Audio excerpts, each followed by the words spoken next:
माझ्यासाठी तर हे शॉकिंग आहे। मला काय विश्वास काय बसत नाही या गोष्टीचा की ते असं करतील। कारण काय आहे की गोरगरिबांनी त्यांच्यावरती खूप विश्वास टाकलेला आहे की हा माणूस राजकारणाच्या पलीकडचा आहे।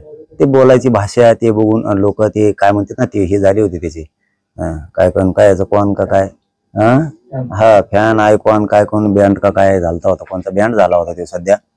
त्याच्यामुळे गोरगरिबांचे लेकर विश्वास टाकत होते, पण गेले का नाही याची खात्रीच नाहीये मला। मला विश्वासच बसत नाही की ते गेलं असेल, आणि जर गेलं असेल तर हे दुर्दैव आहे, हे धक्कादायक आहे। याच्या इतका आत्मविश्वासी विश्वासघातकी या तलावर नाही जन्मू शकत पुन्हा, की ज्या लोकांनी टीका केली, ज्या लोकांनी यांचं राजकीय करिअर बर्बाद करायचं ठरवलं असं तीच म्हणणं, आणि त्यांनी तिथंच जाणं भेटायला, त्याचं काय तोंड बघायचं? आपल्या माणसं मारून टाकणारच, त्याचं काय तोंड बघायचं?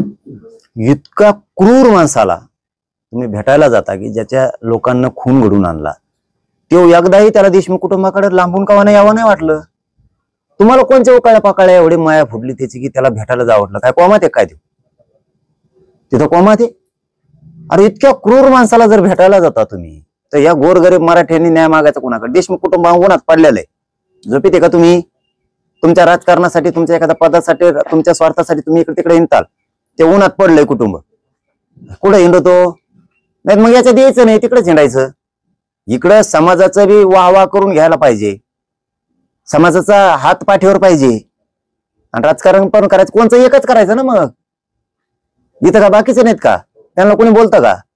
हावतल ही मोठेपण घ्यायची, सन्मान घ्यायची, तर मग कडीपर्यंत मान तुटूस तर लढायचं सुद्धा। त्याला समाजाचा दाता म्हणतात, सेवक म्हणतात। इतक्या क्रूर माणसाला भेटायला गेला, इतकी क्रूर तर ती नाहीये। ते पंकजाताई मी पहिल्यांदा नाव घेतोय, एका पत्रकारांनी विचारलं होतं की ती मंत्री झाली शुभेच्छा देतान का? हो असं केलं त्यांनी, मी देत नसतो, म्हणजे कट्टरता दाखवले त्यांनी, किती कट्टर आहे मी। आणि त्याच्यावर मराठ्याची पोरं फिदा झाली, कारण मुंड्याच्या विरोधात लाट आहे, तिथं मराठ्यांच्या पोरांची लाट उसाळली याच्या बाजूनं, आणि त्याची इतकी तर क्रूर नाही। मग ही याला नुसते पाडापाडीचाच खेळ काहीतरी, तिथे शुभेच्छा देऊ शकला नाही, याने माणसंच कापून टाकलेत, त्याला भेटायला जातो का? ह्या मराठ्यांनी तुझ्यावर इतका विश्वास टाकला, गोरगरीब मराठ्यांच्या पोरांच्या तोंडात माती घालतो का? दुपारच औषध होतायला काळीच कापून देणारा प्रतितोलावरचा हा पहिलाच माणूस असू शकतो जर गेला असेल तर। त्याचं काय तोंड बघायचं? कोणत्या मराठ्यांनी कमी केलं?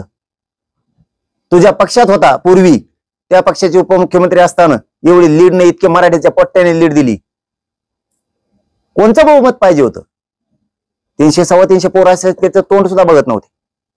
त्या पोरांनी रात्रंदिवस काम केलंय, 73 गाव फिरवले त्यांनी, गुलाल फेकला तुझ्या अंगावरती, ज्यांनी क्रूरपणे हत्या केली, ज्यांनी देशमुखांचं कुटुंब उघड्यावरती पाडलं, त्या क्रूर कर्म्याला भेटायला जातो म्हणजे हे मॅटर 100% षडयंत्रात गुंतलं। यांना आरोपी सोडून द्यायचे, चार्जशीट फोडायचंय, आरोपी सोडून द्यायचे, हे मॅटर यांना पूर्ण दाबून टाकायचं, आणि दाबायला जसा खून करणाऱ्यापेक्षा खंडणी मागणाऱ्यापेक्षा सामूहिक कट रचून जो घडून आणतो तो दोषी असतो ना, तसा सरकारपेक्षा जास्त धस दोषी राहणार आहे।